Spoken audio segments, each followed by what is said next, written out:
You've been one of the most tenured guys with the PFL, been with the companies for such a long time. What are your thoughts on the change to the World Tournament style, and what are you going to miss about the season format?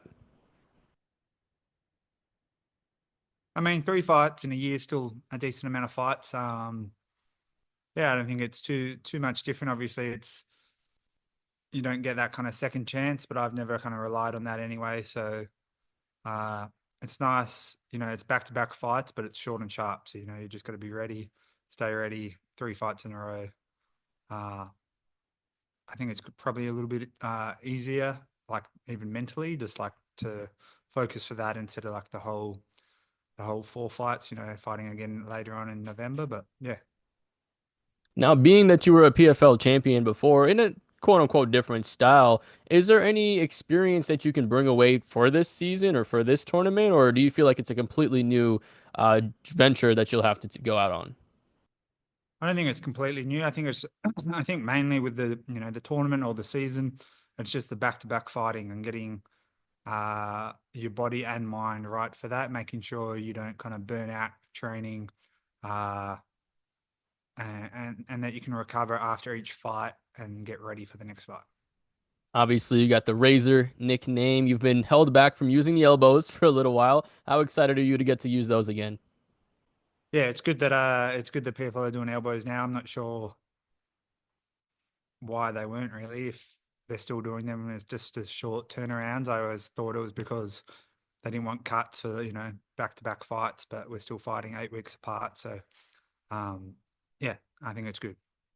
Awesome. And last one for me. You were scheduled to fight your opponent, last year as well. Was this training camp just picking up where you left off and building on it, or kind of what was the thought process with this camp?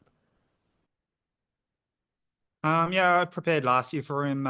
This camp's a bit different. I've moved back to Australia to do my camps now, living back home.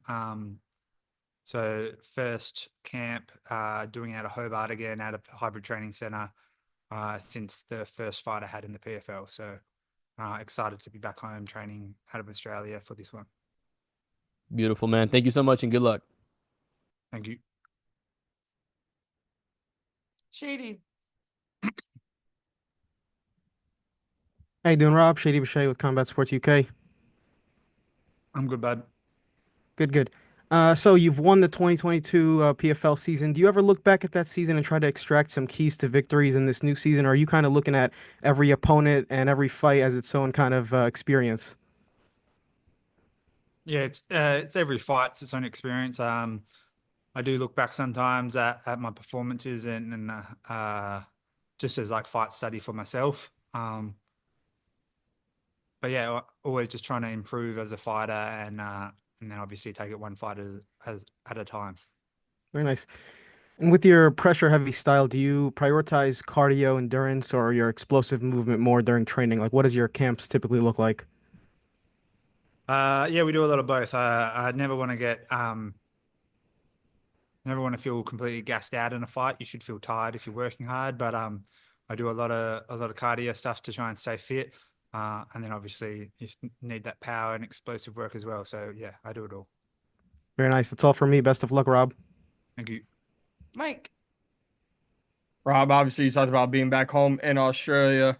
I know things are getting put in place for the PFL to launch one of their international leagues in Australia. Does that bring a little bit more importance to you to represent Australia coming into this world tournament as well? Yeah, definitely. It's exciting. They're coming to Australia. I'd love to headline that card, and I think it'd look good coming off just winning the world tournament. What do you think fighters in Australia? Obviously, we've seen the success you've had. There's been plenty in other promotions, but I think one thing the PFL does is identify young talent very early on in their career. What do you think the PFL would be getting in, let's say, fighters that you may know on the Australian regional scene that the world has not heard about yet? Yeah, I think Australia, we've got a bunch of great fighters and we've had a bunch of, world champions from that area. Uh, with Whitaker, Volk, Izzy, um, and myself. And I think that's really like growing the sport in Australia. I think there's all these young fighters coming up that are really talented, really good. Um, And I think over the next few years, it's just going to really show how many good fighters are from Australia. So I think having that platform for them to kind of lead onto the PFL Australasia and then, go on to, the PFL global scene, it's going to be great. Well, you're obviously someone who has had quite the success in the PFL. You fought in other promotions. When you look at just how your career has shaped up with the PFL, you just talked about being, the headliner for PFL Australia. I wouldn't argue against that. What's your message to younger fighters who may be looking at joining the PFL and how this company has changed your career and your life? I mean, I'm very grateful for, fighting for the PFL and the opportunities they've given me. I love the tournament. I love that season structure when I first came on, because it's not about who's the most popular or who's got the most social media followers. It's just about who's the best fighter and who's going to win. So yeah, I'm very grateful for all the opportunities they've given me, and it changed my life.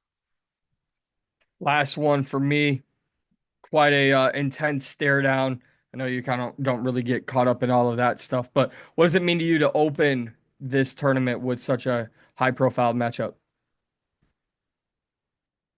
It's good. I think Phil Davis is probably one of the biggest or the biggest name in the tournament. I've watched him since I kind of, early on in my career, I've been watching him fight. So it's kind of another opportunity where I get to go fight someone I remember watching on TV when I was much younger, and go, put a statement, go knock Phil Davis out and put a statement on in the rest of the division that I'm going to win this tournament.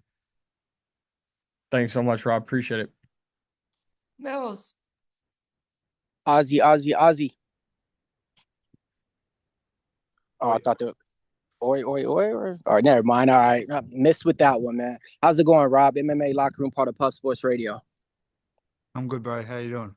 Good, good, good. All right, so to make up for that one, man, I'm a bounce back with this one. So you know how they got the Olympics? Let's just say if we took that Olympic format, name 3 other fighters from your area that you think that can compete against any of the best 3 fighters in the world.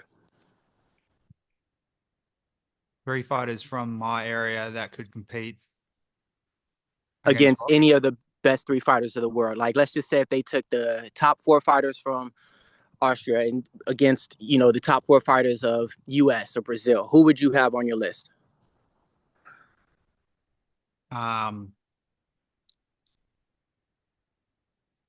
Probably Volk,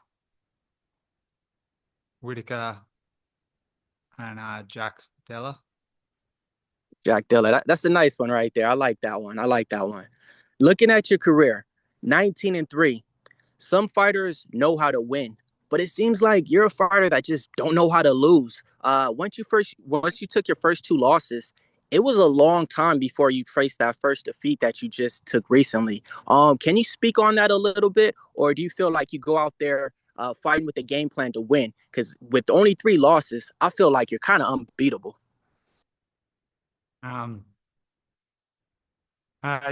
I'm always looking to win, and I do have some losses, and I try and learn from those losses. And yeah, I'm just, I put a lot of pressure on myself to go out and perform well and do my best on fight night. And I think I've got a good eye for when I've hurt someone, or I can kind of see them slowing down or breaking them a little bit, and just pouring on them. Got in. You're the main event against Phil Davis, a tough veteran in the sport. Both you guys have some good attributes, but if you were to be looking at him, where do you think that you have the advantage in? I mean, everyone knows Phil is a very good wrestler. Likes to take people down, hold them down, kind of grind them out that way. So I think it's going to be, a bit of a, not that he's got no striking, but I'm going to be looking to keep it on the feet and knock him out.